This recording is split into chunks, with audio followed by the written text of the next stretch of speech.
Hello दोस्तों, नमस्कार। कैसे हैं आप लोग। देखिए, पिछले वीडियो में हमने प्रश्नावली 5.1 का क्वेश्चन नंबर 2 को हल किया था। आज प्रश्नावली 5.1 का क्वेश्चन नंबर 3 को हल करने जा रहे हैं।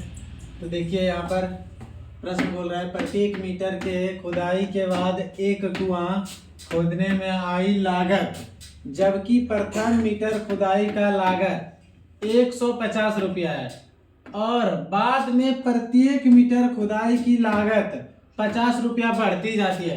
कहने का अर्थ है कि एक कुआं खोदा जा रहा है और कुआं खोदने में जब स्टार्टिंग के 1 मीटर खुदाई होता है तो 150 रुपया मिलता है।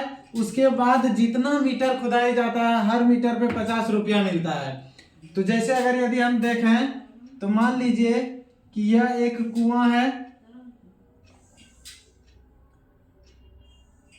मान लीजिए कि यह एक कुआं है। अब इसका खुदाई का काम हो रहा है।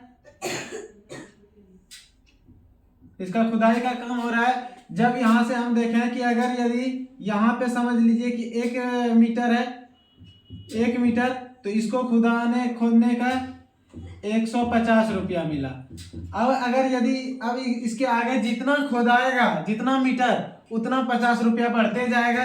तो देखिए, अगर यदि मान लीजिए यहाँ पे फिर 1 मीटर हुआ तो इसका 50 रुपया बढ़ गया, 50 रुपया। फिर आगे जाएगा, मान लीजिए ये आगे मीटर गया, फिर इसका भी 50 रुपया बढ़ेगा। फिर आगे जाएगा, इसका भी 50 रुपया बढ़ते जाएगा। अब देखिए, अगर यदि हम ऐसा स्थिति को देखें तो पहले मीटर के लिए मेरा पहले मीटर का खुदाई का 150 रुपया मिल रहा है। फिर दूसरा 2 मीटर तक होगा तो ये 150 रुपया और 50 रुपया 200 रुपया हो गया। अगर कुआं 3 मीटर खुदाई होता है तो 150 और 50 200 और 50 250।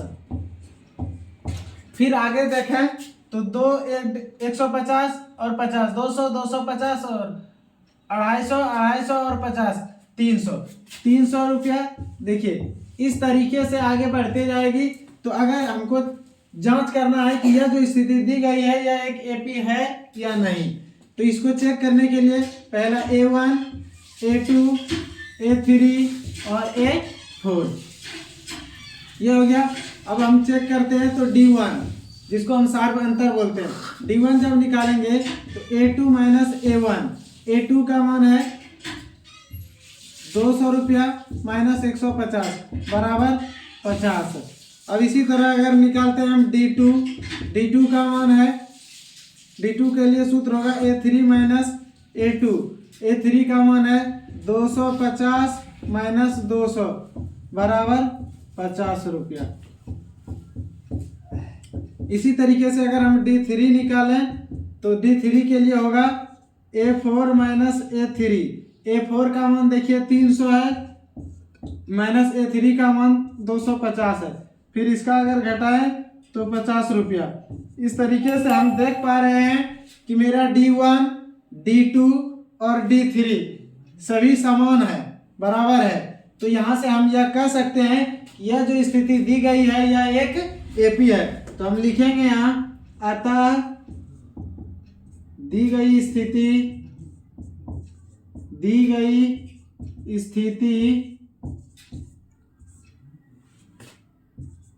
एक समांतर श्रेणी है, यानी कि एपी है, क्योंकि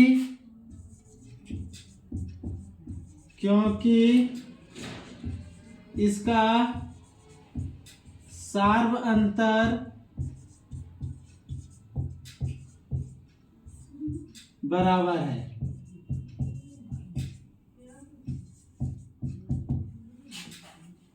तो उम्मीद करते हैं कि आपको यह सवाल समझ में आ गया होगा। अगर यदि कहीं भी किसी भी प्रकार का कोई समस्या हो तो आप कमेंट बॉक्स में बता सकते हैं, फिर हम विचार करेंगे। मिलते हैं नेक्स्ट वीडियो में अगले सवाल के साथ।